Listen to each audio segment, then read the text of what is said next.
Hello, everyone. This is James Arnold. I am the host here of the Hawks Watch podcast and coming to you today with a little bonus episode. I wanted to get on here and preview the biggest game of the season for the Hawks coming up here on Wednesday, playing the Knicks. In the NBA quarterfinals game in New York in Madison Square Garden on Wednesday night at 7 p.m. Eastern. So kind of wanted to go over that, go over a little, preview of the matchup there, and also some very interesting stats for the season. I'm gonna try to keep this episode to under 10 minutes. Went very long last episode, so it's just a little bonus episode. Hope you guys enjoy, and hope your Monday's going well, and that you have a good week. But enjoy. Alright, so we are gonna skip the intro music here today just to keep it short. So I'm just gonna go ahead and start kind of previewing the NBA Cup game. Again, that is on Wednesday, 7 p.m. Eastern in New York, Madison Square Garden. First, the Hawks are coming into that game with a record of 13-12. The Hawks are 6-4 in their last 10 games. After they did have a nice 6-game win streak that came to a screeching halt versus the Nuggets last night. The Knicks record coming into that game will be, well, they do play tonight versus the Raptors, but currently it is 14-9, and they are 7-3 in their last 10 games. Been playing pretty well. The Knicks do play the Raptors tonight in Toronto before they fly back to New York to take on the Hawks on Wednesday. The last time the Hawks played the Knicks was on November 6th, and they won 121-116. That was the game that Zachary Risachet, the number one pick from this last year's draft, went off for 33 points, and it was really an offensive win where, the Hawks got pretty hot and were able to just win that game by being so good on offense. The matchup, just to preview, the matchup with the Knicks is pretty difficult. The Knicks do play with the 5-out spacing. They have Towns, as their center who can really shoot it. This gives the Hawks kind of a matchup issue with Clint Capella versus Karl Anthony Towns. Just because, again, Towns can step out to the three-point line, really has the ability to shoot it and create efficiently. He's a good passer. He can put it on the floor, and he's got more mobility than Clint for sure. So gives Clint a little bit of a tough matchup there. My question is, Onyeka really hasn't started without Clint being out this year. But is this a spot where, they do start Onyeka? They probably won't end up doing that, but, just speculating because this is kind of a tough matchup for Capella. The Knicks are definitely a better shooting team as well. They're also really good at taking care of the ball, not turning it over. And that's an area that the Hawks have been really good on defense, is that they are really good at turning people over. Thank you, Dyson Daniels. So the Hawks have been really good at turning people over and taking advantage of that by being able to score in transition. So, on the defensive end, the Knicks are really good offensive team. So on defense, for this game to, hopefully go well for the Hawks, we'll need Dyson to really force Jalen Brunson away from the actions that he wants to run. Try to not let him get to his screener. The Hawks will also likely need a positive shooting game, unlike, what they had happen with the Nuggets last night. That was abysmal shooting performance. But, they'll have to shoot well, and probably have the Knicks shoot, somewhat poorly again, to have a pretty good chance at winning this game. So the Knicks are a really good team. It's going to be difficult to get this win, especially on the road. And we know there's the, old rivalry from the Knicks and the Hawks series in 2021, and Knicks fans notoriously hate Trae Young, and it's all very fun, so it should be a pretty hype matchup, but it is going to be a tough one for the Hawks to come out on top of if they don't shoot well and really play good defensively and play with effort, which should not be an issue, especially in this spot.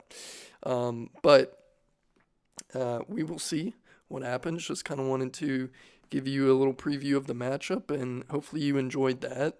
I'm going to transition here into talking about some very interesting statistics for the season. I'm kind of doing this because I had an episode that I released last week that, I went pretty long. I think it was 50 plus minutes, and went over kind of, what's gone on this season, and but I didn't really have any statistics that I had, mentioned in that podcast episode. So just starting with the offense here, they are 16th in the league for points per possession. So, that what that means is just that, they're about average. There's 30 teams in the league, so 16th, they're about average on offense as far as how many points they're scoring per possession.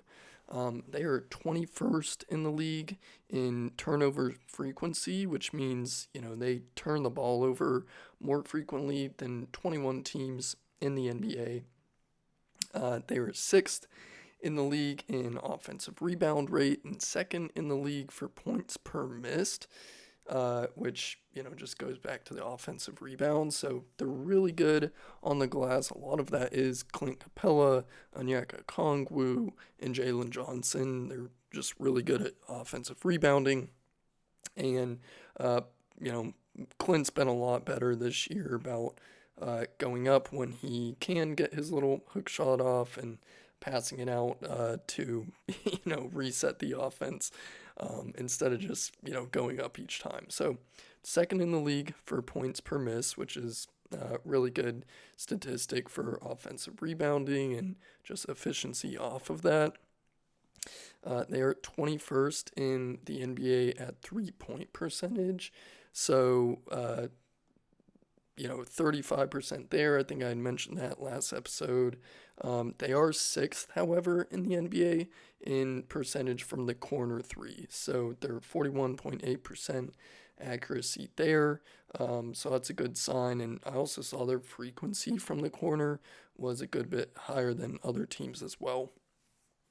They are 5th in the league for frequency of shots at the rim, 11th in the league for free throw rate, and they are 3rd in transition frequency, which means they get out and run in transition better than 27 of the NBA teams. So they're 3rd in that, and they are 12th in points per possession in transition. So they're really, really good at getting in transition, but not the best at,